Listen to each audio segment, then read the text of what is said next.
আজি তোমালোকক মই ক্লাছ 5 অৰিজিনেলি 5E তিনি নম্বৰ অংকটো তোমালোকক শিকাম ভাগফল উলিওৱা। তো ভগ্নাংশ আকাৰত থকা বা সমস্ত থকা অংকবিলাক কেনেকৈ হৰণ কৰে এইবিলাক তোমালোকক শিকাম, ঠিক আছে? তো এটা কি আছে যে ইয়াত তিনি সমস্ত তিনি ভাগৰ 1 হৰণ 3 আছে। এইটো তোমালোকে ভাগফল কেনেকৈ উলিয়াবা, সমস্ত থকা অংকটো কেনেকৈ উলিয়া তোমালোকক মই ভালকৈ মনোযোগ দিয়া। এই সমস্তটো আগত আমাক ভঙাব লাগিব, ইয়াৰ পৰা এইটো পূৰণ কৰিব লাগিব। 3 গুণ পূৰণ কৰিলে কিমান হ'ব? 9, 3 × 9 আৰু 1 = 10। এই ইয়াৰ লগত এইটো পূৰণ কৰাৰ লগত এইটো যোগ কৰিব লাগিব। 3 × 9, 1 = 10, ইয়াত 3 হৰণ ইয়াত 3, বুঝছে? ইয়াত এই 3-ৰ তলত মনে মনে কি আছে?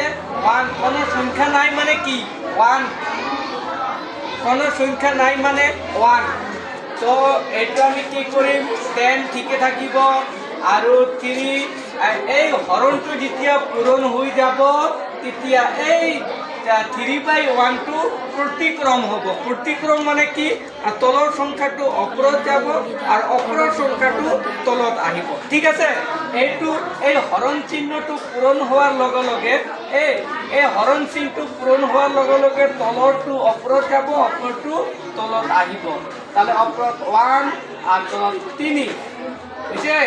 তাহলে চোৱা ইয়াৰ পৰা ক্ৰছ মাল্টিপ্লাই হিচাপে ইয়াৰ পৰা যদি কোনো কাটাকাটি নহয় তোমালোকে ওপৰে ওপৰে পূৰণ, তলে তলে পূৰণ কৰি দিবা। কি হ'ব?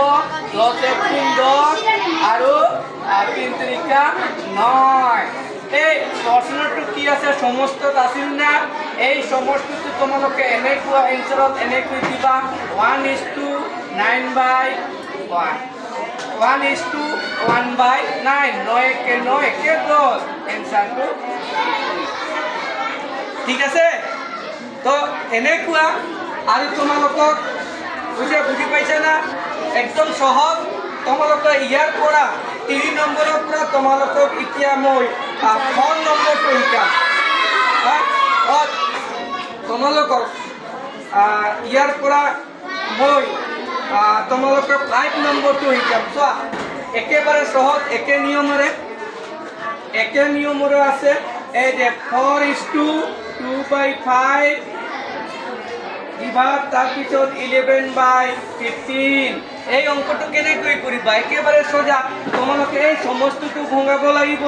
প্ৰথম সমস্তটো কেনেকৈ ভঙাবা? ইয়াৰ লগত এইটো পূৰণ কৰাৰ পিছত যোগ কৰি দিবা। 5 × 4 = 20, 20 আৰু 2 = 22, ওপৰত 22 তলত 5 আৰু এইটো ঠিকে থাকিল 11/15। এতিয়া আমি 22/5 ইনটু এইটো ইনটু হোৱাৰ লগে লগে এইটো প্ৰতিক্ৰম হৈ যাব। প্ৰতিক্ৰম মানে কি? তলৰ সংখ্যাটো ওপৰত যাব, ওপৰতো তলত আহিব। ঠিক আছে, আমি ওপৰত 15 আৰু তলত 11 = এতিয়া চাবা ক্ৰছ মাল্টিপ্লাই ইয়াৰ পৰা কাটাকাটি কৰিবা কিমান হ'ব? ইয়াৰ 5 × 3 = 15, এইটো দিয়ে এইটো কাটি দে, 2 × 11 = 22, এই যে 22। তাহলে কিমান হ'ব? ওপৰত 22 আৰু 3 আছে 22 আৰু ইনটু 3। তাহলে এইটো আৰু এইটো পূৰণ কৰিলে কিমান হ'ব? 3 × 4 = 12, 2 × 3 = 6 আৰু 3 × 6। তাহলে কিমান হ'ব? 66।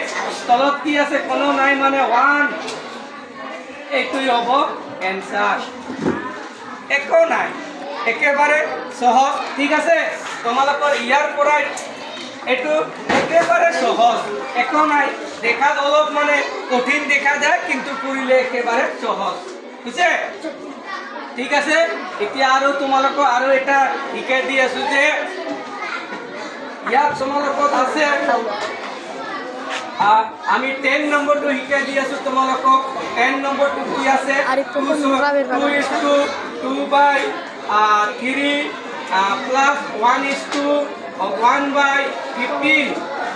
এই 2 সমস্ত 3 ভাগৰ 2 আৰু 1 সমস্ত 15 ভাগৰ 1 এইবিলাক একো নহয়, খালি সমস্ত যদি তোমালোকে ভঙাব জানিলে এইবিলাক একো নাই। চোৱা, এই 2 3 গুণ 6, 6 আৰু 3 8, তলত 3 প্লাস 15 তলত 16 আৰু 15 বুঝছে। তাৰপিছত কি আছে, সৰি ইয়াত কি আছে, হৰণ, ইয়াত আছে হৰণ। তাৰপিছতে এইটো হোৱাৰ লগে লগে তোমালোকে প্ৰতিক্ৰম কৰি দিবা 8/3 ইনটু হ'ব 15 ইনটু 16 বুঝছে। ইয়াৰ পৰা এইটো 3 5 গুণ 15,